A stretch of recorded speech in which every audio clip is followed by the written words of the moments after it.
एक महत्त्वाची बातमी आहे लाडक्या बहिणींसाठी। एप्रिलचा हप्ता कधी मिळणार याकडेच आता सर्वच लाडक्या बहिणींचे लक्ष लागले।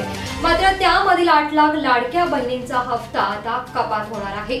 महायुती सरकारने महिलांच्या आर्थिकदृष्ट्या सक्षमीकरणासाठी लाडकी बहीण योजना सुरू केली आहे। या योजनेअंतर्गत वार्षिक उत्पन्न 2.5 लाखाहून कमी असणाऱ्या महाराष्ट्रातील महिलांना दरमहा 1500 रुपये देण्यात येतात। आतापर्यंत महाराष्ट्रातील लाभार्थी महिलांना 9 हप्ते देण्यात आले आहे।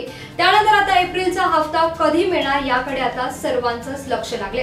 ही महत्त्वाची बातमी एक समोर आली आहे। मंत्री आदिती तटकरे यांनी लाडकी बहीण योजनेचा पुढील हप्ता हा 30 एप्रिल 2025 पर्यंत दिला जाणार असल्याची घोषणा केली आहे।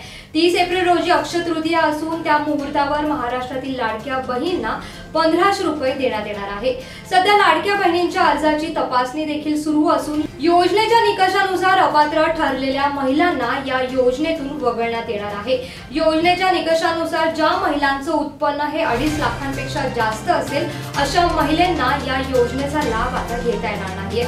आतापर्यंत लाडकी बहीण योजनेतून 9 लाख अपात्र महिलांची नावं वगळण्यात आल्याची माहिती देखील त्यांनी दिली आहे। तर 8 लाख लाडक्या बहिणींचा हप्ता हा कपात केला जाणार आहे। सरकारच्या नियमानुसार एकाच व्यक्तीला वैयक्तिक लाभाचा केवळ एकाच योजनेचा आता फायदा घेण्यात येतो, पण मागील काही काळात अनेक महिला एकाच वेळी शेतकरी सन्मान निधी आणि लाडकी बहीण योजनेचा लाभ घेत असल्याचे दिसून आले।